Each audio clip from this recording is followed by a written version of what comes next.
21শে August 2004 বাংলাদেশের ইতিহাসে এক কালো অধ্যায়। পৃথিবীর কাছে বাংলাদেশকে জঙ্গি রাষ্ট্র হিসেবে প্রতিষ্ঠিত করবার এক সফল অভিযানের নাম 21শে আগস্ট গ্রেনেড হামলা। এই হামলার মাধ্যমে বাংলাদেশের রাজনৈতিক দলগুলোকে দুই শিবিরে বিভক্ত করে দেয়া হয়। শুরু হয় প্রতিহিংসার রাজনীতি।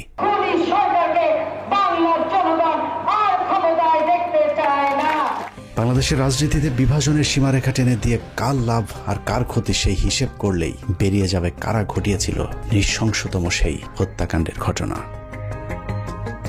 2004 সালের 21শে আগস্ট আওয়ামী লীগের জনসভায় গ্রেনেড হামলায় মোট 24 জন নিহত হয়। নিহতের পর বাংলাদেশের কিছু গণমাধ্যম এবং আওয়ামী লীগের অভিযোগ যদি সত্যি হয় তাহলে বিষয়টা ঠিক এরকম দাঁড়ায়। যখন আমি গাড়িতে উঠছি তখন গাড়িতে গুলি, ওরা কোনোভাবেই যাতে এসকেপ করতে না পারে। শেখ হাসিনা এবং কিছু গণমাধ্যমের বক্তব্য অনুযায়ী আওয়ামী লীগকে নেতৃত্ব শূন্য করতে চালানো হয়েছিল এই হামলা। হামলাকারীরা শেখ হাসিনাকে মারতে এতটাই বদ্ধপরিকর ছিল যে শেখ হাসিনা নিজেকে বাঁচানোর জন্য যখন দৌড়ে গাড়িতে উঠছিলেন তখনও তার উপর গুলি চালানো হয়েছিল, যেই গুলির দাগ তার ব্যবহৃত মার্সিডিজ গাড়িতে লেগে থাকার দাবিও করেছিল আওয়ামী লীগ। ভাগ্যক্রমে হাসিনাকে মারতে না পারলেও হাসিনার লোকজনের উপর চরম নির্যাতন চালানো হয়েছিল, এমনকি লাশ নিতেও নাকি বাধা দিয়েছিল তৎকালীন বিএনপি জামায়াত জোট সরকার। তারা ধর্মের কথা বলে অথচ আজকে লাশগুলি তারা দিচ্ছে না জানাজা পড়তে।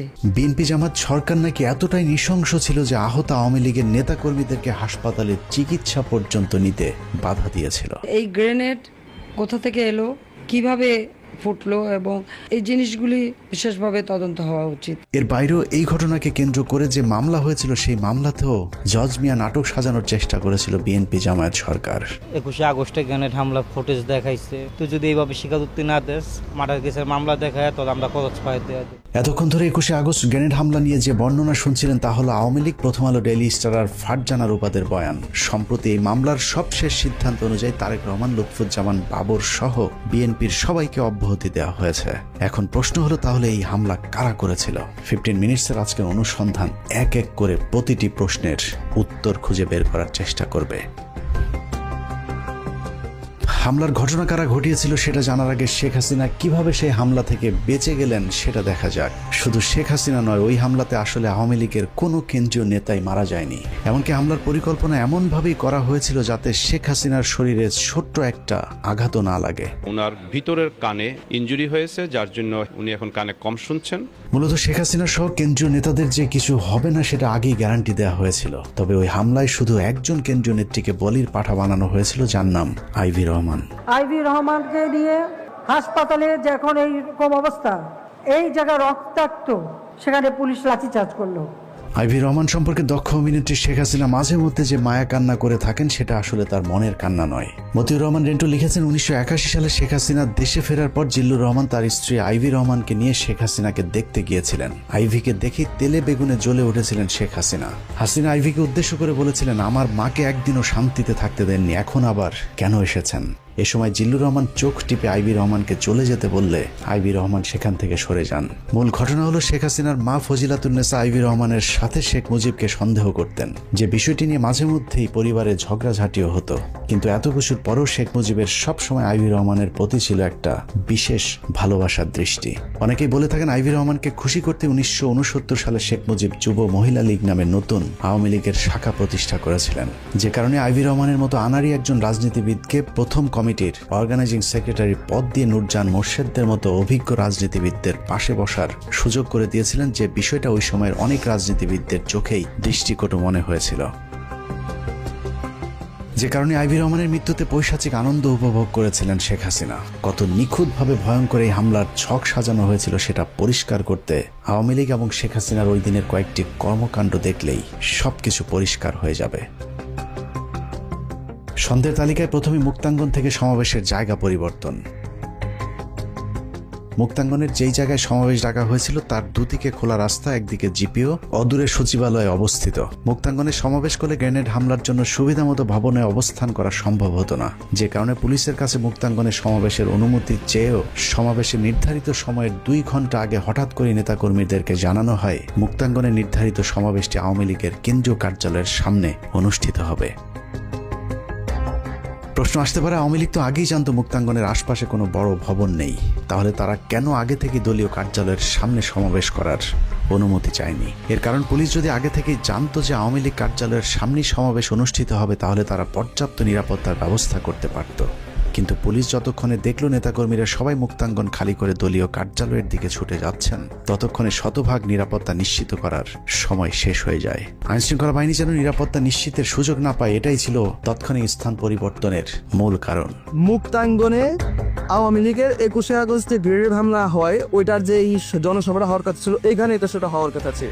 আগস্ট থেকে এক প্লাটুন ফোর্স মোতায়েন ছিল সকাল 9টা থেকে, যাতে এখানে কোনো ধরনের সাবভার্সিভ কোনো কাজ কারবার কেউ করতে না পারে, কোনো নিরাপত্তা বিঘ্নিত ঘটাতে না পারে, এই জন্য সিকিউর করা ছিল পুরোটাই। ওনারা কাউকে না জানিয়ে, পুলিশকে না জানিয়ে চেঞ্জ করলো, তখন তো ধরেন একটা উল্টাপাল্টা কিছু একটা হয়ে গেল। সেটা আসলে ওনাদের দায়িত্ব ছিল আমাদেরকে জানানো। আওয়ামী লীগের ওই দিনের জনসভায় এরকম আরো অনেক অস্বাভাবিক ঘটনা ঘটেছে, যা সচরাচর আওয়ামী লীগের সমাবেশগুলোতে দেখা যায় না। যেমন শেখ হাসিনা প্রধান অতিথি হিসেবে পূর্ব নির্ধারিত এরকম একটি সমাবেশ কখনোই ট্রাকের উপর দাঁড়িয়ে ভাষণ দেননি। সাধারণত তাৎক্ষণিক কোনো সভা সমাবেশের ক্ষেত্রে বা শেষ মুহূর্তে অনুমতি পাওয়া সমাবেশগুলোতে মঞ্চ হিসেবে ট্রাক ব্যবহার করা হয়, কিন্তু 4 দিন আগে অনুমতি পাওয়া সমাবেশে কেন ট্রাকের ব্যবহার করা হলো, সেটাও রহস্যজনক প্রশ্নের তালিকায় রাখতে হবে। বিভ্রান্তি তৈরি করতে আওয়ামী লীগ অনেক সময় দাবি করে থাকে তাদেরকে সমাবেশের অনুমতি না দেওয়ার কারণেই নাকি শেষ মুহূর্তে ট্রাকের উপর মঞ্চ তৈরি করতে বাধ্য হয়েছিল, কিন্তু আমাদের অনুসন্ধান বলছে অন্য কথা। একটি গোয়েন্দা সংস্থা থেকে পাওয়া নথিতে দেখা যায় 2004 সালের 21শে আগস্টের 4 দিন আগে 17ই আগস্ট পুলিশের কাছে আওয়ামী লীগের উপদপ্তর সম্পাদক ওহিদুল ইসলাম স্বাক্ষরিত একটি আবেদন করা হয়েছিল। আবেদনে জিপিওর পার্শ্বস্থ মুক্তাঙ্গনের সমাবেশের জন্য জায়গা চাওয়া হলে পুলিশের তৎকালীন ডিসি পূর্ব সেই আবেদনটি মঞ্জুর করেন। শেষ মুহূর্তে সমাবেশে অনুমতি পাবার যে দাবি আওয়ামী লীগ করে থাকে, সেটাও যদি সত্যি হয়, তাহলেও আওয়ামী লীগ যে স্থানে অনুমতি চেয়েছে সেখানেই সমাবেশ করার কথা। কিন্তু শেষ মুহূর্তে এসে আওয়ামী লীগ মুক্তাঙ্গনের পরিবর্তে কেন্দ্রীয় কার্যালয়ের সামনে সমাবেশ কেন করলো, সে উত্তর খুঁজে বের করতে হবে। সেদিন আওয়ামী লীগ কেন কার পরামর্শে স্থান পরিবর্তন করেছিলেন, তার উত্তর খুঁজে বের করতে পারলে 21শে আগস্ট হামলার অনেক রহস্য পরিষ্কার হয়ে যাবে। সমাবেশের আরেকটি অস্বাভাবিক ঘটনা হলো শেখ হাসিনার বক্তব্যের সময় ঘেঁষাঘেঁষি করে তার আশপাশের নেতাদের দাঁড়ানোর ধরন। আওয়ামী লীগের বেশ কয়েকজন কেন্দ্রীয় নেতা শেখ হাসিনাকে এমনভাবে ঘিরে ধরেছিলেন যেন কোনো একটি হামলা থেকে বাঁচানোর জন্যই চেষ্টা করা হচ্ছিল তাকে। সূত্র জানিয়েছে, বক্তব্য শুরুর আগে শেখ হাসিনাই নাকি সবাইকে ডেকে ডেকে তার পাশে এসে বসার অনুরোধ করছিলেন। একই বিষয়ে আওয়ামী লীগের তৎকালীন প্রেসিডিয়াম সদস্য মহিউদ্দিন খান আলমগীর তার জবানবন্দিতেও উল্লেখ করেছেন। অথচ সাধারণত সভা সমাবেশগুলোতে শেখ হাসিনার সাথে কেন্দ্রীয় নেতাদের কিছুটা দূরত্ব বজায় রেখে দাঁড়াতে দেখা যায়। সাধারণত শেখ হাসিনা প্রধান অতিথি হিসেবে বক্তব্যের শুরুতে সব সময় তার পূর্বপুরুষের ইতিহাস সহ 15ই আগস্ট এমনকি 4 জাতীয় নেতার হত্যাকাণ্ডের সব ইতিহাস তুলে ধরে স্বজন হারানোর কি ব্যথা তা বোঝানোর চেষ্টা করে থাকেন। কিন্তু 21শে আগস্ট সমাবেশে শেখ হাসিনার বক্তব্যটি ছিল স্মরণকালের সবচেয়ে সংক্ষিপ্ত একটি বক্তব্য। 18 থেকে 20 মিনিটের একটি বক্তব্য পেশ করার আগে শেখ হাসিনা যে ভাষণ দিয়েছিলেন তা ছিল খুবই অগোছালো এবং তার শারীরিক ভাষা দেখে মনে হচ্ছিল কিছু একটার জন্য তিনি অপেক্ষা করছিলেন। মজার বিষয় হলো, গ্রেনেড হামলাকারী এতটাই হাসিনার প্রতি অনুগত যে গ্রেনেড ছুঁড়ে মারার আগে শেখ হাসিনার পুরো বক্তব্য শেষ করার সুযোগ দিয়েছিলেন। অথচ সাধারণত এই ধরনের হামলাগুলো বক্তব্যের মাঝামাঝি ঘটে থাকে। শেখ হাসিনার বক্তব্যের পর যে হামলা চালানো হলো তার আঘাতে প্রাণ গেল 24 জনের। অথচ কি অবাক, একজন কেন্দ্রীয় নেতাও মারা যায়নি এত বড় হামলার ঘটনায়। প্রশিক্ষণপ্রাপ্ত হামলাকারী প্রায় ডজনখানি গ্রেনেড ছুঁড়ে মারলেও একটি গ্রেনেডও তার ট্রাকের উপরে ছুটতে পারেননি। পুলিশের তদন্তে মোট 11টি বিস্ফোরণের চিত্র দেখানো হয়েছে। আমাদের হাতে আসা পুলিশের আঁকা সেই ম্যাপে দেখা যায় সমাবেশে ব্যবহৃত ঢাকা মেট্রো ট 11-30-98 নম্বরের ট্রাকটির আশেপাশে মোট 11টি বিস্ফোরণের ঘটনা ঘটেছিল। পুলিশের ওই প্রতিবেদনের প্রতিটি জায়গায় যতবার গ্রেনেড শব্দটি লেখা হয়েছে ততবার গ্রেনেডের পাশে বোমা শব্দটি ব্যবহার করা হয়েছে। গ্রেনেড শব্দটি লিখতে গিয়ে কেন বারবার তদন্ত সংস্থাগুলো বোমা শব্দটি ব্যবহার করেছেন সেটা একটু দেখা যাক। 21শে আগস্টকে গ্রেনেড হামলা বলা হলেও এটা শুধুই গ্রেনেড হামলা কিনা সেটা নিয়ে প্রশ্ন রয়েছে গোয়েন্দাদের। হতে পারে এটা ছিল শক্তিশালী গ্রেনেড হামলা, আবার হতে পারে বোমা এবং গ্রেনেড দু ধরনের বিস্ফোরক ব্যবহৃত হয়েছিল। তবে সবচেয়ে বেশি যেটা হতে পারে সেটা হলো 11টি বিস্ফোরকের মধ্যে 4টি ছিল শব্দ বোমা আর বাকি 7টি ছিল গ্রেনেড অথবা শক্তিশালী বোমার বিস্ফোরণ। আরও একটি বিষয় হতে পারে, মঞ্চের কাছাকাছি অবিস্ফোরিত যে দুটি গ্রেনেড পড়েছিল, অকেজো সেই গ্রেনেড দুটি হয়তো ইচ্ছাকৃতভাবেই ফেলে রাখা হয়েছিল, যাতে ঠিক ট্রাকের পাশের দুটি গ্রেনেড অবিস্ফোরিত থাকার কারণে সবাইকে এটা বোঝানো যায় যে শেখ হাসিনাকে হত্যা করতে চালানো হয়েছিল এই হামলা। কিন্তু এই গ্রেনেড দুটি বিস্ফোরণ না হবার কারণে বেঁচে গিয়েছেন শেখ হাসিনা। অথচ এত গুরুত্বপূর্ণ অপারেশনে 13টি গ্রেনেডের মধ্যে 2টি গ্রেনেড অকেজো থাকার কথা নয়। 2004 সালের 21শে আগস্টের সবচেয়ে আলোচিত ভিডিওগুলোর বেশিরভাগ ধারণ করেছিল বেসরকারি টেলিভিশন এনটিভির ক্যামেরা পার্সন। এনটিভি থেকে প্রাপ্ত ভিডিওতে দেখা যায় শেখ হাসিনার বক্তব্যের পরপর যে দুটি বিস্ফোরণ হয়েছিল, সেই বিস্ফোরণের পর কালো ধোঁয়ায় অন্ধকার হয়ে যায় সবকিছু। তবে লক্ষণীয় বিষয় হলো, প্রথম দুটি বিস্ফোরণের পর সবাইকে ছুটোছুটি করতে দেখা গেছে, কিন্তু কাউকে আহত হতে দেখা যায়নি। পরের বিস্ফোরণগুলোতে কোনো ধোঁয়া না থাকলেও হতাহতের ঘটনা ঘটেছে। 2004 সালের গ্রেনেড হামলা মামলার সাক্ষী হিসেবে আদালতে মূল বক্তব্য উপস্থাপন করেছেন আওয়ামী লীগের তৎকালীন প্রেসিডিয়াম সদস্য মহিউদ্দিন খান আলমগীর। 161 ধারায় তার দেয়া বক্তব্যে তিনি বলেছেন, নেত্রীর বক্তব্যের শেষে জয় বাংলা জয় বঙ্গবন্ধু বলার সাথে সাথে প্রচণ্ড বিস্ফোরণের আওয়াজ শুনতে পাই। আমি দেখতে পাই ট্রাকের মঞ্চের পেছনে দক্ষিণ দিক থেকে ধোঁয়া উঠছে, জনগণ দিক বিদিক ছুটাছুটি করছে। মহিউদ্দিন খান আলমগীরের বক্তব্যটি আবারও রিপিট করছে, আমি দেখতে পাই ট্রাকের মঞ্চের পেছনে দক্ষিণ দিক থেকে ধোঁয়া উঠছে। গ্রেনেড এবং বোমার মধ্যে মৌলিক একটি পার্থক্য রয়েছে, তা হলো বোমা থেকে প্রচুর ধোঁয়া বের হবে, কিন্তু গ্রেনেড বিস্ফোরণ ঘটলে ধুলা উড়বে, কিন্তু যতটুকু ধোঁয়া বের হবে সেটা অতি সামান্য। মহিউদ্দিন খান আলমগীরের বক্তব্য অনুযায়ী ট্রাকের পাশে যে বিস্ফোরণগুলো ঘটেছিল সেগুলো থেকে অনেক ধোঁয়া বের হয়েছিল। তার মানে ট্রাকের পাশের বিস্ফোরণগুলো ছিল বোমার, গ্রেনেড নয়।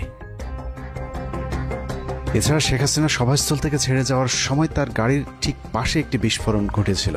সেই বিস্ফোরণটিতেও কালো ধোঁয়ায় চারিদিক অন্ধকার হয়ে যায়, যদিও সেই বিস্ফোরণেও কেউ হতাহত হয়নি। অতএব এখানে সন্দেহাতীতভাবে বলা যায় এই হামলায় মোট 2 ধরনের বিস্ফোরকের ব্যবহার হয়েছিল।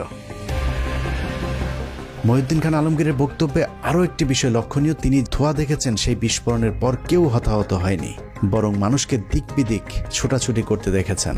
মঞ্চের এত কাছাকাছি গ্রেনেড বা শক্তিশালী বোমার বিস্ফোরণ হলে সেখানে তিনি মানুষকে আহত কিংবা রক্তাক্ত হয়ে পড়ে থাকতে দেখতেন, যেমনটা ট্রাক থেকে কিছুটা দূরে যে বিস্ফোরণগুলো হয়েছিল সেগুলোর ক্ষেত্রে ঘটেছিল।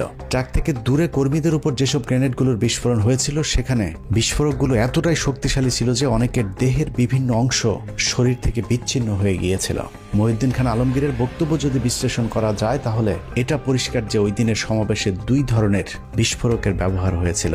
এক এক বিস্ফোরণে যখন মানুষের দেহ ছিন্ন ভিন্ন হয়ে যাচ্ছিল, তার মাঝেই শেখ হাসিনা ট্রাক থেকে নেমে বেশ কিছুটা দূরে হেঁটে গিয়ে তার নিজের গাড়িতে উঠেছিলেন। মজার বিষয় হলো, শেখ হাসিনা যখন গাড়িতে উঠছিলেন ওই সময়টুকু হামলাকারীরা আর একটি গ্রেনেডও ছুঁড়ে মারেনি। তবে আওয়ামী লীগের দাবি, ওই সময়টুকু গ্রেনেড না ছুড়লেও বন্দুক দিয়ে গুলি চালানো হয়েছিল, কিন্তু আবারও ব্যর্থ প্রশিক্ষণপ্রাপ্ত হামলাকারীরা।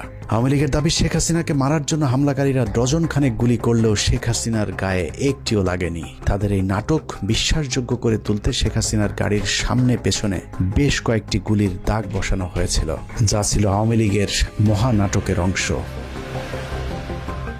বিদেশিদেরকে মার্সিডিজ নিয়ে গল্প সাজানোর দায়িত্বটা ছিল সাবের হোসেন চৌধুরীর উপর, কিন্তু সমস্যা হলো এই নাটকটা ছিল অত্যন্ত নিম্নমানের পরিচালক দিয়ে তৈরি। শেখ হাসিনার মার্সিডিজ গাড়িতে যে গুলির চিহ্ন দেখানো হয়েছে সেটা যে মিথ্যে, সেটা প্রমাণ করতে শেখ হাসিনার একই মডেলের মার্সিডিজ গাড়িতে পরীক্ষামূলকভাবে গুলি করার একটি ভিডিও দেখলেই বোঝা যাবে।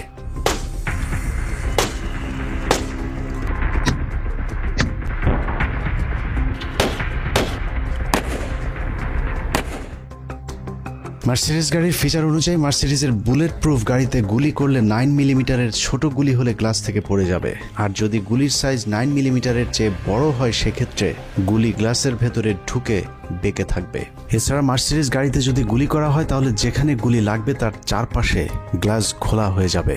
কিন্তু শেখ হাসিনার গাড়িতে গুলির যে দাগ দেখানো হয়েছে সেটা স্পষ্টভাবেই বোঝা যাচ্ছে যে ড্রিল মেশিন দিয়ে গুলির চিহ্ন বোঝানোর চেষ্টা করা হয়েছে। শেখ হাসিনার গাড়িতে যে কোনো গুলি লাগেনি সেটার আরও প্রমাণ রয়েছে।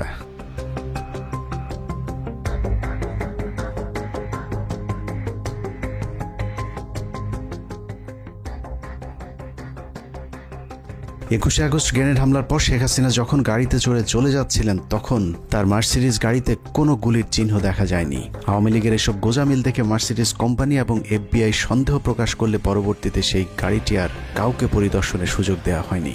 আদালত থেকে গাড়িটি জব্দ করার আদেশ দিলে সবকিছু ফাঁস হয়ে যাবার ভয়ে সেই গাড়িটি পুড়িয়ে ফেলা হয়, যা অত্যন্ত সন্দেহজনক। খালেদা জিয়া সেখানে বলে দিল কি যে ওনাকে আবার কে মারতে যাবে, কিন্তু নিজেই গ্রেনেড নিয়ে গেছে, মানে আমি গ্রেনেড দিয়ে নিজে আত্মহত্যা করতে গিয়েছি। 21 আগস্টের রহস্যময় কথিত গ্রেনেড হামলাকে নিয়ে এভাবেই আওয়ামী লীগ পরিকল্পিতভাবে গুজব ছড়াতে থাকে। সরকারকে তদন্তে সহযোগিতার পরিবর্তে শেখ হাসিনা এবং তার ষড়যন্ত্রের অংশীদার কয়েকজন সাংবাদিক শুরু করে অবিশ্বাস্য মিথ্যাচার। যারা করেছে তারা দেশের শত্রু, জাতির শত্রু, জনগণের শত্রু। সেই শত্রু যদি যেই হোক তাকে আমরা স্পেয়ার করব না। এটা জাতির দুর্ঘটনা।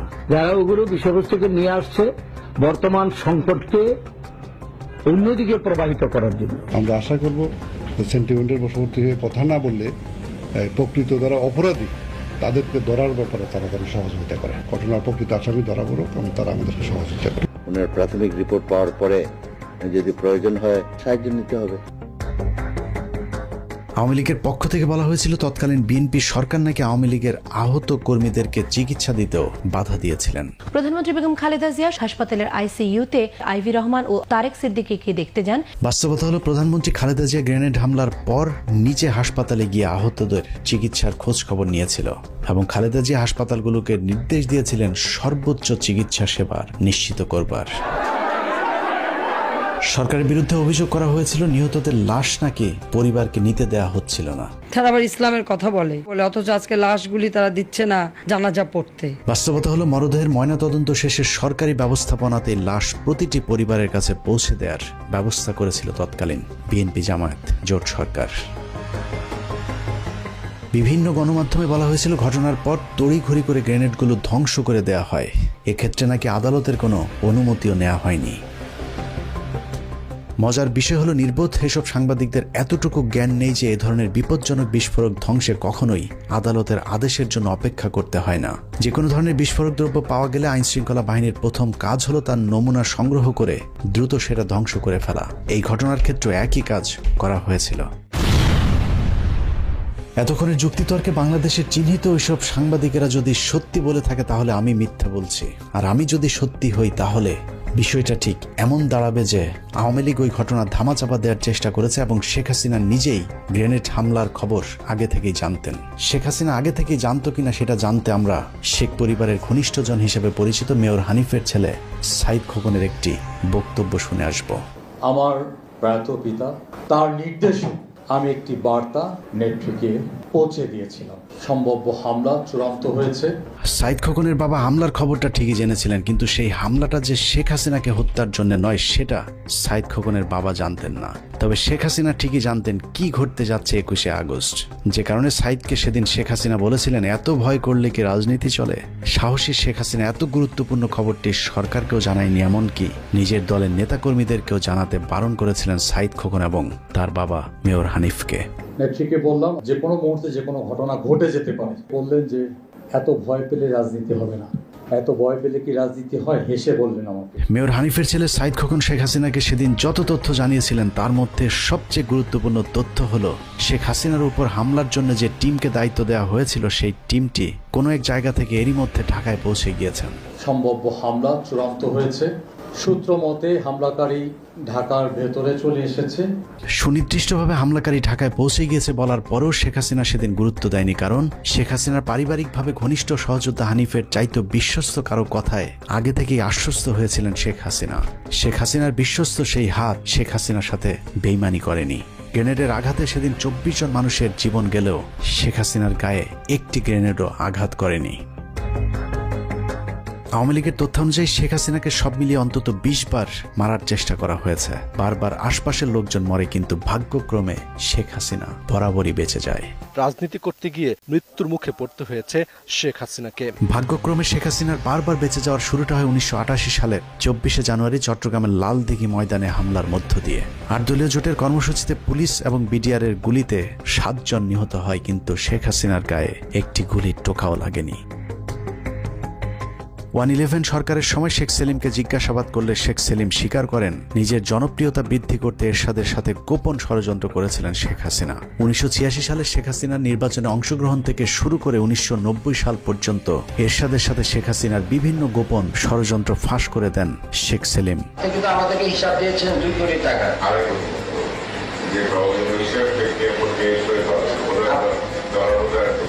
স্যার ওইটার ডিস্ট্রিবিউশনটা কি ছিল জানেন স্যার? এটা তো বলছি তো ডিস্ট্রিবিউশন হচ্ছে আপনার পরের বছর 1989 সালে শেখ হাসিনার ধানমন্ডির বাসায় গুলি ও গ্রেনেড হামলার দাবি করা হয়। হামলার জন্য ফ্রিডম পার্টিকে দায়ী করা হলো, সেই হামলার কথা ফ্রিডম পার্টি অস্বীকার করেছেন। 1991 সালের একটি উপনির্বাচনে ঢাকার গ্রিন রোডের পরিবার পরিকল্পনা কেন্দ্রে ভোট দিতে গেলে তার উপর সন্ত্রাসীরা গুলি চালায়। সেখানে বোমার বিস্ফোরণও ঘটানো হয়, কিন্তু শেখ হাসিনা সেখানেও অক্ষত ছিলেন। 1994 সালের 20 সেপ্টেম্বর ঈশ্বরদী রেল স্টেশনে শেখ হাসিনাকে বহনকারী রেলগাড়িতে কথিত গুলির ঘটনা ঘটে, সেখানেও শেখ হাসিনাকে মারতে পারেনি হামলাকারীরা। 1995 সালের 7 ডিসেম্বর রাসেল স্কোয়ারের পাশে সমাবেশে ভাষণ দেওয়ার সময় আরেক দফা গুলি এবং বোমার ঘটনা ঘটে, কিন্তু শেখ হাসিনার ড্যাশও ছিঁড়তে পারেনি হামলাকারীরা।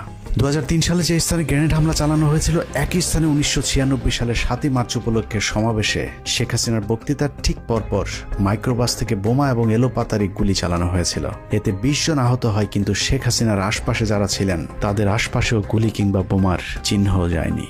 1997 সালে প্রধানমন্ত্রী শেখ হাসিনা ও তার পুত্র কন্যা সহ 31 জনকে হত্যার জন্য পুরস্কার ঘোষণা করে ইমেল পাঠিয়েছিলেন সৈয়দ চৌধুরী নামে জনৈক এক ব্যবসায়ী। সেই ঘটনাকেও শেখ হাসিনাকে একটি হত্যা চেষ্টা বলে গণনা করে থাকেন আওয়ামী লীগ, যে বিষয়টি নিয়ে এখনও রাজনীতির আলোচনায় হাস্যরসের খোরাক যোগায়। 2000 সালের 23 জুলাই গোপালগঞ্জের কোটালীপাড়ায় জনসভাস্থলের কাছে 76 কেজি ওজনের বোমা পুঁতে রাখার গল্প সাজানো হয়েছিল। একই রকম বোমা পুঁতে রাখার গল্প 2001 সালের 29 মে খুলনার রূপসাতেও সাজানো হয়েছিল।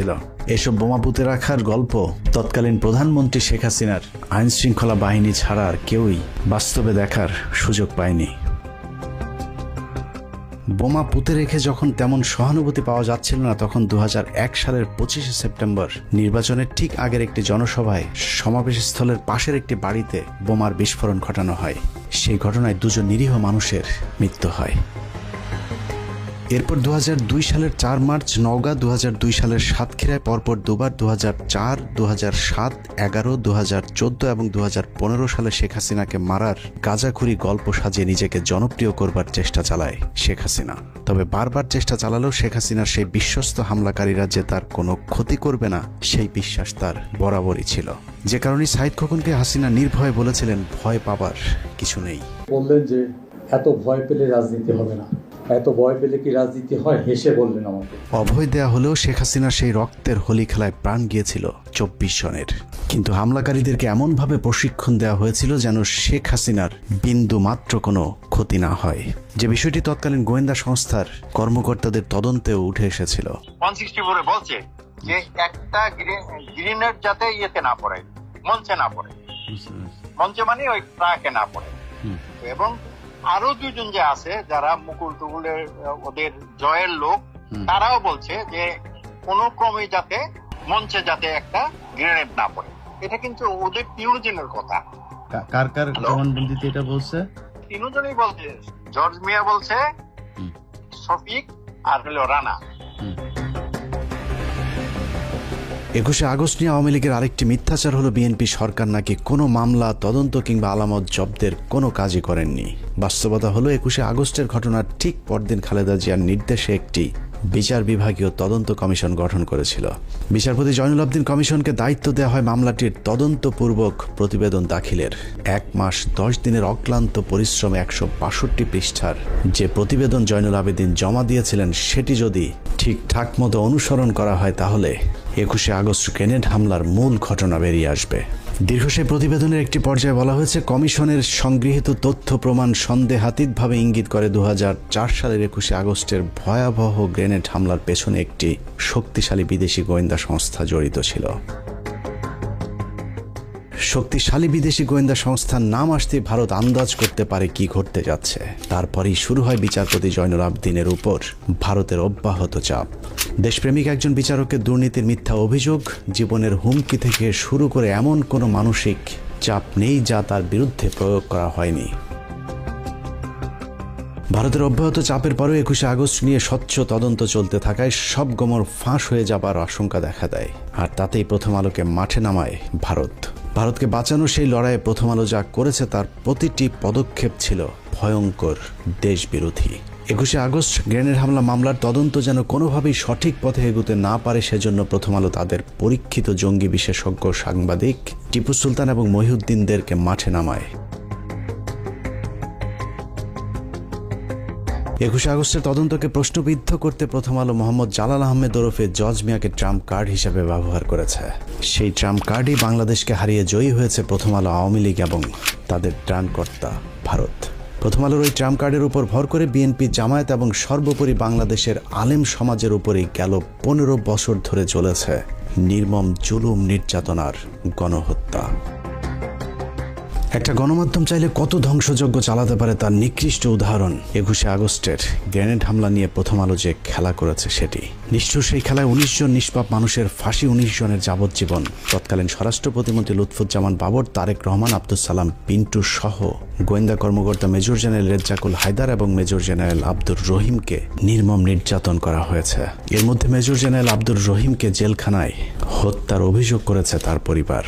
আইসিইউতে ওনার ভেন্টিলেটর মেশিনে অক্সিজেন সাপ্লাই 2 বার বন্ধ করা হয় এবং আমি মনে করি অনেক পরিকল্পিতভাবে হত্যা করা হয়েছিল, কারণ উনি রিকভারি করছিলেন। এবং এটার কারণ হিসেবে আমার যেটা মনে হয়, উনি দেশের গোয়েন্দা সংস্থার প্রধান ছিলেন। বাকিদের জীবন থেকেও কেড়ে নেওয়া হয়েছে স্বর্ণালী 15টি বছর। প্রথম আলো কিভাবে এই ধ্বংসযজ্ঞ চালিয়েছে সেটা চলুন একটু দেখা যাক। অনুসন্ধানের এই অংশটুকু অত্যন্ত গুরুত্বপূর্ণ। অনুসন্ধানের এই অংশটুকু মনোযোগ দিয়ে দেখলেই প্রথম আলোর সব ষড়যন্ত্রের মুখোশ উন্মোচিত হয়ে যাবে। আপনারা এতদিন ধরে যে জজ মিয়া নাটকের কথা শুনেছেন সেটা আসলে সত্যিকারের ঘটনা। অন্যদিকে জজ মিয়াকে নিয়ে আসল নাটক সাজিয়েছে প্রথম আলো, যেটাকে আমরা এতদিন সত্যিকারের ঘটনা মনে করেছে। জজ মিয়া আসলে কে, জজ মিয়া নাটক কে সাজিয়েছিল, সেই নাটকের সব চরিত্রের মুখোশ উন্মোচন করতে পারলেই 21শে আগস্ট গ্রেনেড হামলার সব রহস্য পানির মতো পরিষ্কার হয়ে যাবে। আমাদের প্রায় 6 মাসের অনুসন্ধানে বিভিন্ন রাজনীতিবিদ, প্রশাসন, সেনা, পুলিশ, গোয়েন্দা সংস্থার বর্তমান এবং তৎকালীন সময়কার যে কজনের সাথে কথা হয়েছে সকলে একটি বিষয়ে একমত, 21শে আগস্ট গ্রেনেড হামলার মাস্টার মাইন্ড ভারতীয় গোয়েন্দা সংস্থা র, এবং তাদের হামলার মূল উদ্দেশ্য ছিল বিএনপিকে জঙ্গি দল এবং বাংলাদেশকে জঙ্গি রাষ্ট্র হিসাবে পৃথিবীর কাছে তুলে ধরা। আর আওয়ামী লীগের উদ্দেশ্য ছিল দেশকে অস্থিতিশীল করে তারপর সরকারের পতন ঘটিয়ে ক্ষমতায় যাওয়া। ভারত এবং আওয়ামী লীগের সেই চক্রান্তের প্রথম থেকে শেষ পর্যন্ত প্রথম আলো তাদের ঘনিষ্ঠ সহযোগী হিসেবে কাজ করেছে। 21শে আগস্টের পরদিন প্রথম আলো প্রথম পৃষ্ঠার একটি খবর ছিল জঙ্গি একাধিক সংগঠন গোয়েন্দাদের সন্দেহ তালিকার শীর্ষে। অথচ শুরুর দিকে কোনো ইসলামী দল কিংবা মাদ্রাসার আলেমদেরকে আটক তো দূরের কথা, কোনো গোয়েন্দা সংস্থাও এ ঘটনার সঙ্গে জঙ্গিদেরকে সন্দেহই করেনি। তবে চিহ্নিত 3 জন অপরাধীকে গ্রেফতার করেছিল আইন শৃঙ্খলা বাহিনী, যাদের বিরুদ্ধে 21শে আগস্ট গ্রেনেড হামলার জড়িত থাকার সুনির্দিষ্ট প্রমাণ পেয়েছিল তারা। আর তাতেই ভিত নড়ে ওঠে আওয়ামী লীগ এবং ভারতের। ভারত বুঝে গিয়েছিল এই তদন্ত যদি সঠিক পথে চলতে থাকে তাহলে সব পরিকল্পনা ভেস্তে যাবে, যে কারণে সর্বশক্তি নিয়ে মাঠে নামানো হয় প্রথম আলোকে। শুরু হয় বিগ বাজেটের এক ভয়ঙ্কর নাটক তৈরির কাজ।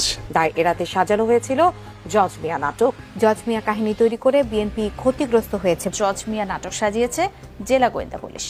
বানোয়াট রাজসাক্ষী জজ মিয়া নাটক হতবাক করে দেশবাসীকেও।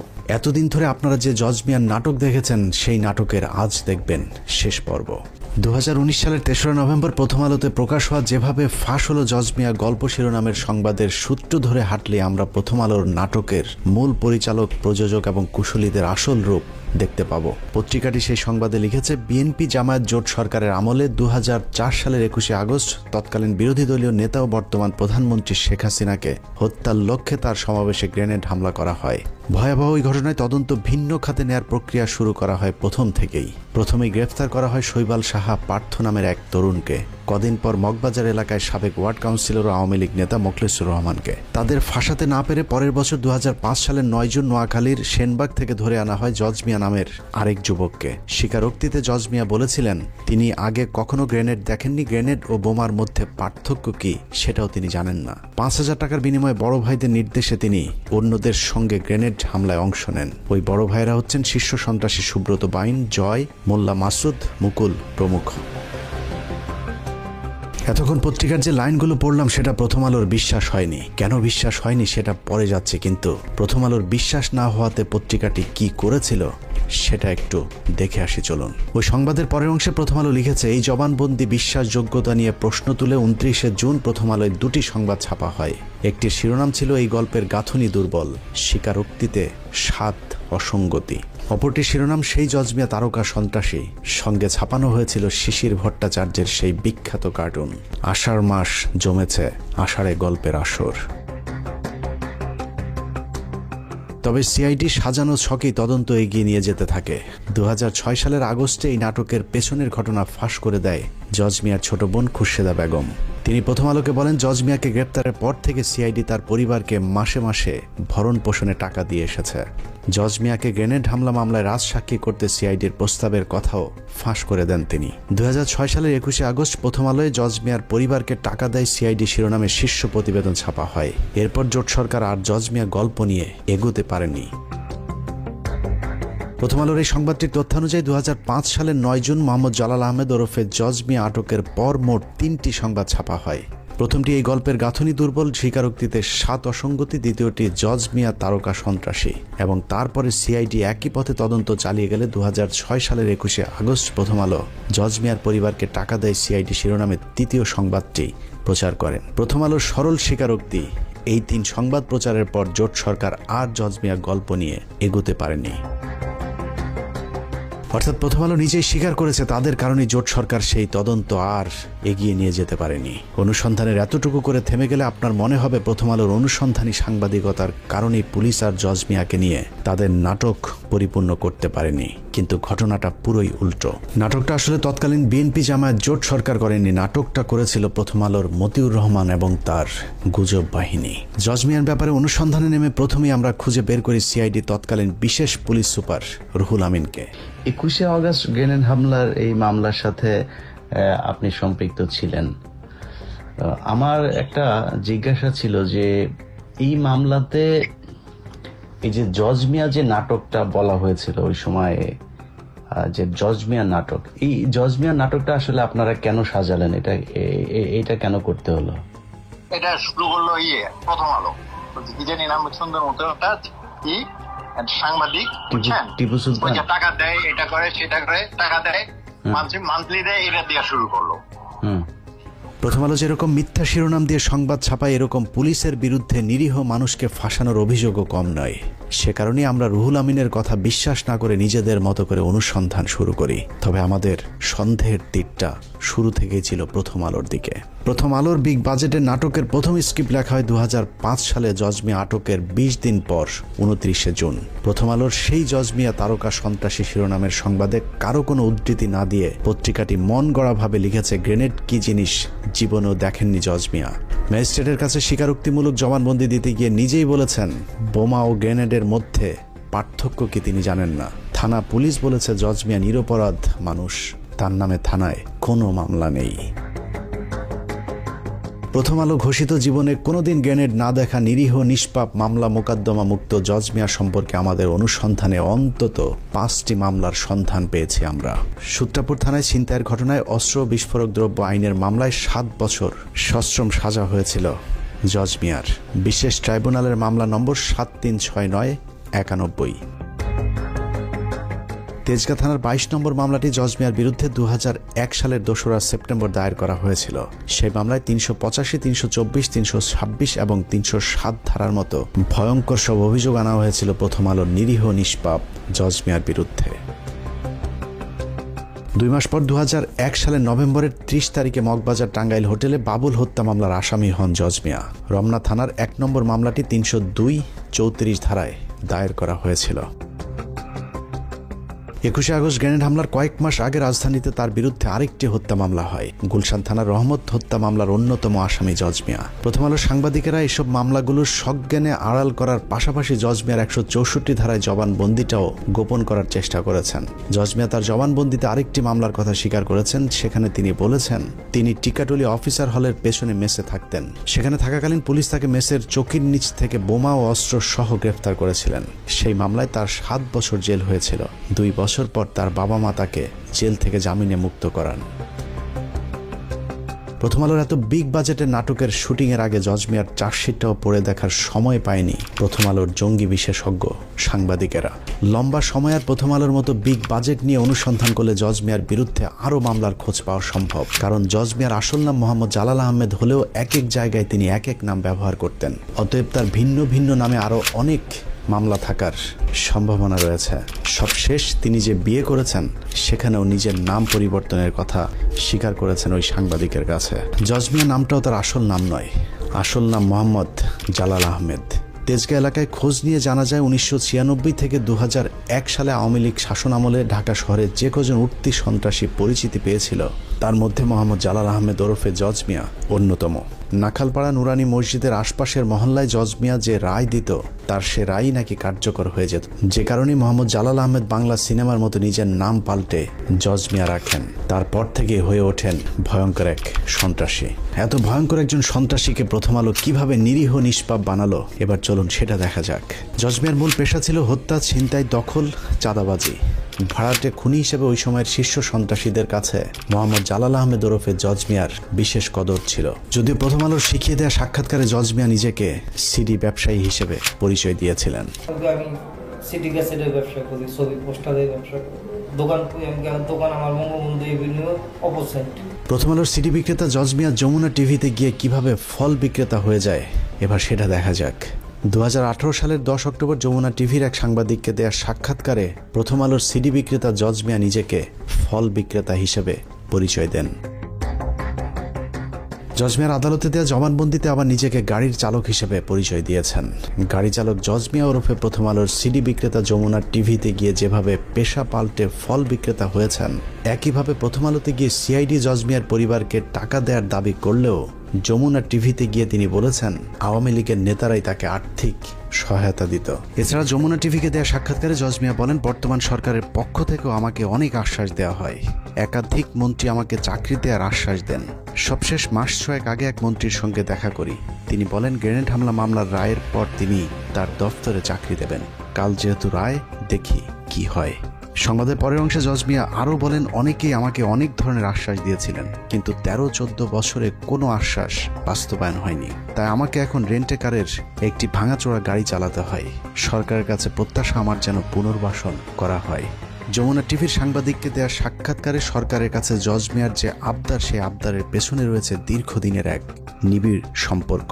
সেই সম্পর্ক কতটা গভীর সেটা দেখতে আবারও কিছুক্ষণের জন্য 2003 সালে যেতে হবে। 2003 সালে 29 অক্টোবর বেশ কিছু অস্ত্র মজুদ থাকার তথ্য আসে গোয়েন্দা সংস্থার কাছে। সেই তথ্যের ভিত্তিতে কুড়িল বস্তিতে বিশেষ অভিযান চালায় যৌথ বাহিনী। সেই অভিযানে সন্ত্রাসীদের সাথে প্রায় ঘণ্টাখানেক ব্যাপক গোলাগুলির শেষে আহত অবস্থায় রুবেল এবং মানিক নামে 2 সন্ত্রাসীকে আটক করে পুলিশ। তবে সেখান থেকে পালিয়ে যায় নুরুল, লিঙ্কন, মুকুল এবং জাহাঙ্গীর নামে আরও 4 সন্ত্রাসী। 2003 সালে কুড়িলে কিন্তু যেটা বলা হয় 20টা গ্রেনেড, তারপরে 4-5টা অ্যাসল্ট রাইফেল বা AK-47 ব্যবহার করা হয়েছিল 21 আগস্টে, সেই একই পরিমাণে মানে 4টা অ্যাসল্ট রাইফেল, একটা সাবমেশিন গান, 20টা গ্রেনেড, কয়েকটা রিভলভার, এগুলো কিন্তু তারও 9 মাস আগে 2009 সালের 29 নভেম্বর তারিখে পুলিশের একটা অপারেশনে কুড়িল বস্তিতে এক জায়গায় পাওয়া যায়। সেখানে 2 জনকে, রুবেল এবং মানিককে ধরা হয়, যারা কিন্তু পরবর্তীতে 21 আগস্ট গ্রেনেড হামলার সময় কাস্টডিতে ছিল, বাট ধরা যায় নাই 4 জনকে। তারা হচ্ছে জাহাঙ্গীর, নুরু, মুকুল এবং লিঙ্কন। 2003 সালে তারা ধরা পড়ে নাই। কুড়িলের ওই ঘটনা গোয়েন্দাদেরকে চরমভাবে আতঙ্কিত করে তোলে, কারণ আটক রুবেল এবং মানিকের স্বীকারোক্তি অনুযায়ী তুলির পরশ নামে একটি হিন্দু ব্যক্তির দোকান থেকে AK-47 রিভলভার, গান পাউডার, টাইম বোমার সাথে উদ্ধার করা হয়েছিল 20টি গ্রেনেড। তার চেয়েও ভয়ঙ্কর তথ্য হলো রুবেল ও মানিক গোয়েন্দাদের কাছে স্বীকার করেছিলেন দেশে বড় ধরনের হামলা চালাতে ভারত থেকে আসা অস্ত্রের মজুত করা হচ্ছে। সে অস্ত্র দিয়ে কি ধরনের হামলা চালানো হবে তা সঠিকভাবে জানাতে না পারলেও ভারতীয় গোয়েন্দা সংস্থার সাথে আওয়ামী লীগ নেতা এবং তৎকালীন শীর্ষ সন্ত্রাসী জয়ের কলকাতায় একটি গোপন বৈঠকের খবর নিশ্চিত করেছিলেন রুবেল এবং মানিক। দেখেন যোগসূত্রটা কি, এই জিনিসটা কিন্তু পরবর্তীতে কখনো দেখা হয় নাই যে একই পরিমাণে গ্রেনেড, একই পরিমাণে অস্ত্র তার 9 মাস আগে পাওয়া গেছিল এক জায়গায়, এবং যারা হচ্ছে রাস্তার লেভেলের সন্ত্রাসী, যাদের হচ্ছে আওয়ামী লীগের যে বড় সন্ত্রাসী তাদের লোক, তাদের কাছে পাওয়া গেছিল এই জিনিসগুলো আওয়ামী লীগের লোকজন, আওয়ামী লীগের সন্ত্রাসীদের হাতে। তো পরবর্তীতে ১/১১ সরকার বা হাসিনা সরকার যখনই তদন্ত করছে, তারা কিন্তু এই জায়গাটাতে লিঙ্ক করার চেষ্টা করেন। এবার লিঙ্ক করাটা জরুরি, বিকজ মুকুল এবং জাহাঙ্গীর এই দুইজনকে তো ধরা গেছিল, নুরু এবং লিঙ্কনকে ধরা যায় নাই 2004 সালে যখন তদন্ত শুরু হয়।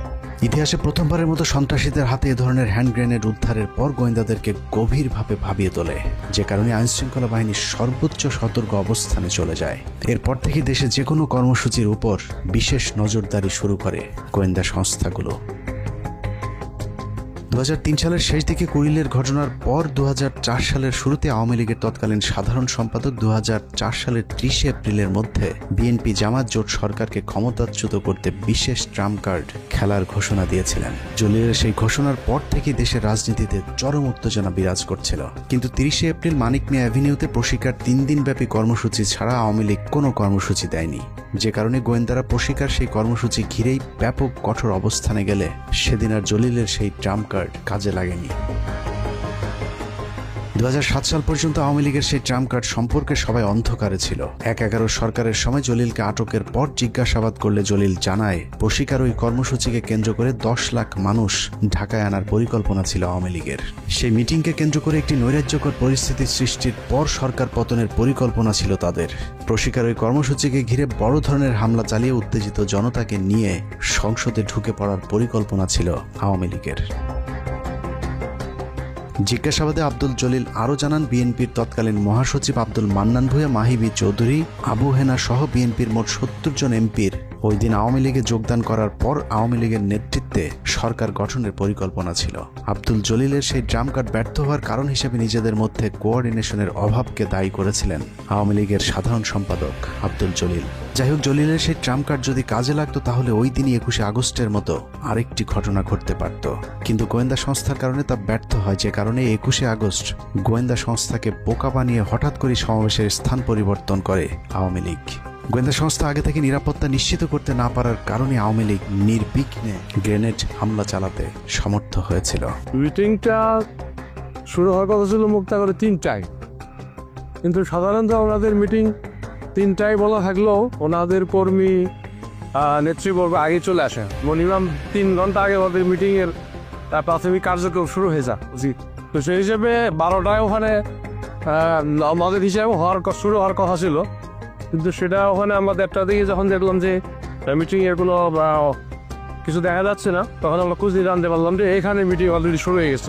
21 আগস্ট গ্রেনেড হামলার মাধ্যমে গোয়েন্দা সংস্থাকে কিছুটা বোকা বানানো গেলেও ঘটনার মূল রহস্য উদ্ঘাটন করতে গোয়েন্দাদের খুব বেশি সময় লাগেনি, কারণ 21 আগস্ট ব্যবহৃত গ্রেনেড এবং কুড়িল বস্তিতে উদ্ধার করা সেই গ্রেনেড একই ধরনের হওয়াতে গোয়েন্দারা দ্রুত 2003 সালে কুড়িল অভিযানে পালিয়ে যাওয়া অন্য আসামিদের মধ্যে মুকুল ও জাহাঙ্গীরকে আটক করেন। তাদের মধ্যে মুকুল তার স্বীকারোক্তিতে জানায় গ্রেনেড হামলায় অংশ নেয়া ভাড়াটে আরেকজন সন্ত্রাসীর নাম জজ মিয়া। শীর্ষ সন্ত্রাসী মুকুলের দেওয়া তথ্যের ভিত্তিতেই জজ মিয়াকে আটক করা হয়, প্রথম আলোর দৃষ্টিতে যিনি নিরীহ এবং নিষ্পাপ। প্রথম আলো তাদের সংবাদে লিখেছে, জজ মিয়ার গ্রামের বাড়িতে খোঁজ নিয়েছে এবং সেখানে গিয়ে তার ব্যাপারে যার কাছে জানতে চেয়েছে সেই নাকি জজ মিয়াকে নিরীহ নিষ্পাপ দাবি করেছে। আমরাও জজ মিয়ার খোঁজে তার গ্রামের বাড়ি সেনবাগে গিয়েছিলাম। জজ মিয়া কেমন মানুষ ছিল সেটা বলা তো দূরের কথা, জজ মিয়া বেঁচে আছে নাকি মরে গেছে সেটাও জানে না তার গ্রামের মানুষ। লাগাও দোয়ানো কিছু করো না, আগে আসে আবার পরে করোনা পরে গেছে আমার আইয়ে না। আসলে জজ মিয়া সম্পর্কে এলাকার মানুষের জানার কথাও না, কারণ জজ মিয়ার পুরো জীবনে হাতে গোনা কয়েকবার গ্রামের বাড়িতে গিয়েছিলেন। এলাকায় খোঁজ নিয়ে জানা যায় 21 আগস্টের গ্রেনেড হামলার পর লম্বা সময় জজ মিয়া নোয়াখালীর গ্রামের বাড়িতে ছিলেন। এতটা লম্বা সময় তাকে কখনোই গ্রামে গিয়ে থাকতে দেখা যায়নি। হতে পারে গ্রেনেড হামলা মামলার ঘটনায় পুলিশ যেন তাকে সন্দেহের তালিকায় না রাখে, সে কারণে দীর্ঘ সময় তিনি ওই সময় গ্রামের বাড়িতে গিয়ে গা ঢাকা দিয়েছিলেন। জজ মিয়ার গ্রামের বাড়ির কেউ তার খবর না জানলেও জজ মিয়া সম্পর্কে সবকিছু জানে একমাত্র প্রথম আলো। আগেই বলেছি, আমাদের সন্দেহের তীরটা ছিল প্রথম থেকে প্রথম আলোর দিকে, কিন্তু সেই সন্দেহ দূর করতে হলে প্রথম আলো যে জজ মিয়াকে ট্রাম্প কার্ড হিসাবে ব্যবহার করেছে সেই জজ মিয়াকে খুঁজে বের করা জরুরি। নোয়াখালী থেকে শুরু করে রাজধানীর তেজগাঁর নাখালপাড়া হন্যে হয়ে খোঁজাখুঁজির পর প্রায় 3 মাসের অপেক্ষা শেষে জজ মিয়ার সাথে কথা বলার সুযোগ হয়। মানে প্রথম আলো যে আপনাকে বলল যে এই যে আপনাকে নাকি পুলিশ টাকা টুকা দিত, সিআইডি আপনার মাসে মাসে আপনার পরিবারকে টাকা দিত, এটা তাহলে কেন বলতে পারা? না ভাই, আমি কারোর থেকে কোনো টাকা পয়সা পাই নাই। মোহাম্মদ জালাল আহমেদ ওরফে জজ মিয়ার সাথে কথা বলে আমরা যা জেনেছি তা এতদিন ধরে যা জানতাম তার 180 ডিগ্রি উল্টো। যে প্রথম আলো জজ মিয়ার পরিবারকে সিআইডি টাকা দিয়েছে বলে মিথ্যে সংবাদ প্রচার করেছে, বাস্তবে সেই প্রথম আলোই জজ মিয়াকে 2 লাখ টাকা এবং চাকরির প্রলোভন দেখিয়ে মিথ্যে সাক্ষী নিয়েছেন। প্রথম আলো আপনাকে কি কি সুযোগ সুবিধা দিয়েছে, কি কারণে প্রথম আলোর কথায় আপনি সব জায়গায় যাইতেন, প্রথম আলোর অফিসে যাইতেন? প্রথম আলো আপনাকে কখনই কোনো টাকা পয়সা দেয়নি? হ্যাঁ, 2 লক্ষ টাকা আমার ট্রিটমেন্টের জন্য দিচ্ছে। এটা তো আমি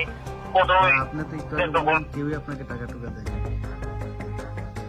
ওটা তো হয় নাই ভাই। তারপর মনে করেন আমি আরো টাকা ঋণ করে মনে করেন এই 2 লাখ টাকার অনুদান যে আপনাকে কে দিছে? এটা টিপু ভাই। টিপু?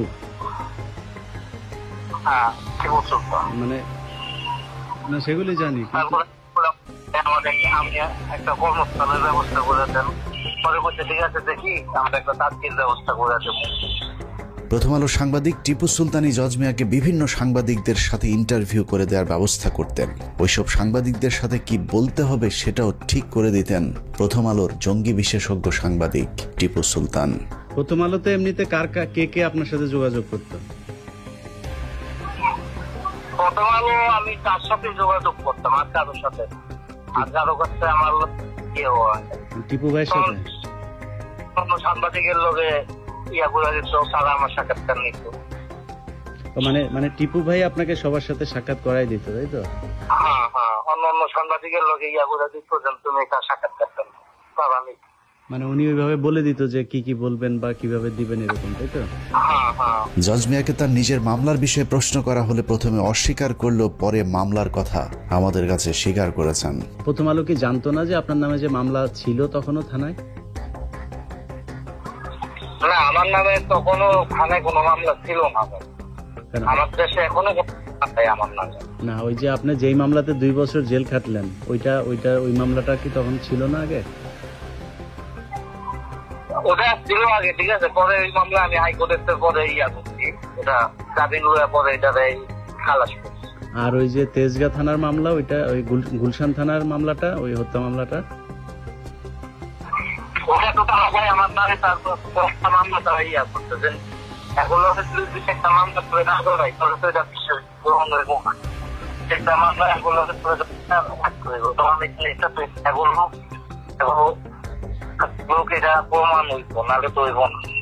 ওই মামলাটা কোনটা, যেটা 7 বছরের জেল হয়েছিল, ওইটা কোন থানার মামলা? এভাবেই চিহ্নিত একজন সন্ত্রাসীকে নিরীহ নিষ্পাপ বানিয়ে দেশের ইতিহাসের ন্যাক্কারজনক একটি ঘটনার তদন্তকে প্রশ্নবিদ্ধ করেছে প্রথম আলো। কেন, কার স্বার্থে প্রথম আলো এই ভয়ঙ্কর নাটক সাজিয়েছিল তার জবাব তাদেরকে দিতে হবে। দ্রুত 21শে আগস্ট মামলার পুনঃতদন্ত শুরু করে জজ মিয়া এবং প্রথম আলোর যেসব সাংবাদিক এই দেশ বিরোধী ভয়ঙ্কর চক্রান্তের সাথে জড়িত তাদেরকে গ্রেফতার করে আইনের আওতায় আনতে হবে। আমরা প্রথম আলো বন্ধ করতে চাই না। সাংবাদিকতার নামে যারা হাজার হাজার মানুষের জীবন নিয়ে খেলেছে তাদের বিচার চাই এবং সেটা করতে হবে। বিএনপি সরকার বেগম খালেদার নেতৃত্বে তার এই ঘটনার কোনো তদন্ত করতে দেয়নি, বিচার তো দূরের কথা, বরং তারা এই ঘটনাকে উল্টো মুখে প্রচার চালিয়ে এই সব দায় আওয়ামী লীগের উপরে দেওয়ার চেষ্টা করেছিল। শুধু আওয়ামী লীগ না, একই সঙ্গে আমাদের প্রতিবেশী ভারতকে জড়ানোর চেষ্টা করা হয়েছে। এতক্ষণ অনুসন্ধানে যা দেখানো হলো, চলুন কিছুক্ষণের জন্য তা ভুলে যাই। মনে করুন প্রথম আলোর সাংবাদিকেরা জজ মিয়ার পরিবারকে কিছুই শিখিয়ে দেয়নি। জজ মিয়ার বোন এবং মা যা বলেছেন প্রথম আলো হুবহু সেটাই তুলে ধরেছেন এবং সেই সংবাদের উপর বিশ্বাস করেই আদালত জজ মিয়াকে মামলা থেকে অব্যাহতি দিয়েছেন।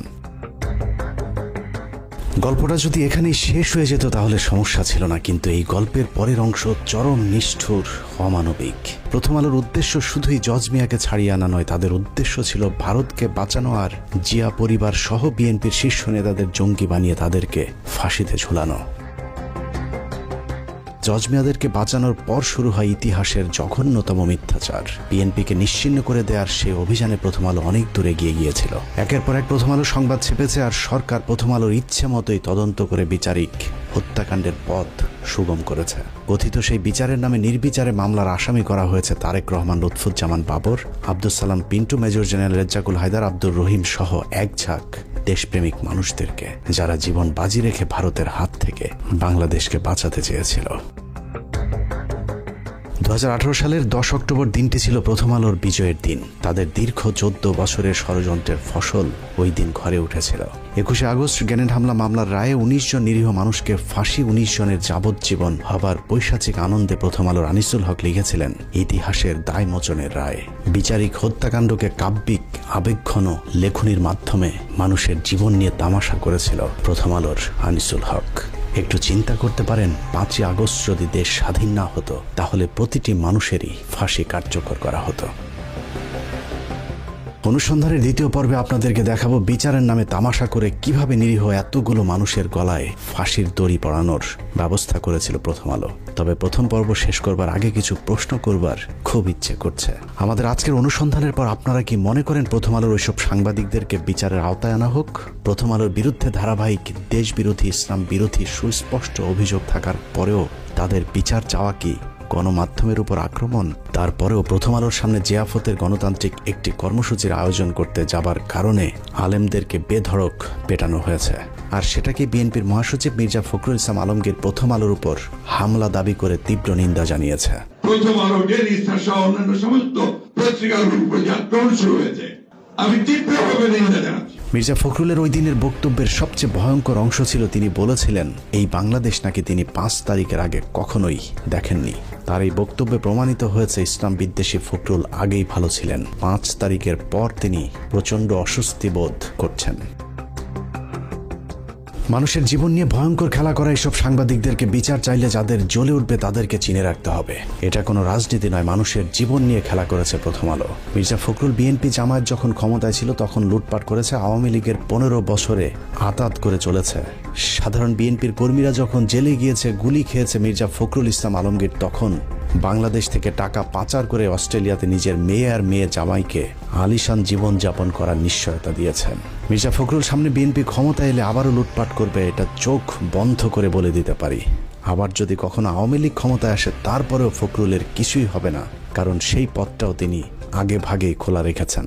শেখ মুজিবুর রহমানের যে মূর্তিটা ছিল সেই মূর্তিকে দড়ি বেঁধে টেনে ইঁচড়ে ফেলে দিচ্ছে। তিনি তো আমাদের নেতা ছিলেন, খারাপ লেগেছে। মাত্র 2 বান্ডেল টাকার জন্য মির্জা ফখরুল যেভাবে প্রথম আলোর 5 এটেছে, আর কিছু টাকা দিলে এরা দেশকেও বিক্রি করে দিতে পারে। অতএব মির্জা ফখরুলের মতো দুর্নীতিবাজ, ভারতীয় দালালদের মতো যেসব রাজনীতিবিদ প্রথম আলো ডেইলি স্টারের পাশে দাঁড়াবে তাদেরকেও এদেশের মানুষ শত্রু হিসেবেই চিহ্নিত করবে। কে বিএনপি আর জামায়াত করে দেখার একদম সময় নেই। প্রথম আলো ডেইলি স্টারের পাশে যে দাঁড়াবে তার বিরুদ্ধেই লড়াই চলবে। যে বাংলাদেশে মতিউর, আনিসুল, টিপু সুলতান আর মহিউদ্দিনরা মুক্ত বাতাসে থাকবে, সেই বাংলাদেশ কখনোই স্বাধীন থাকতে পারে না। সুযোগ পেলেই তারা আবারও এই পতাকাকে খামচে ধরবে। সেই সুযোগ যেন আর কখনোই না পায়। আল্লাহ হাফেজ।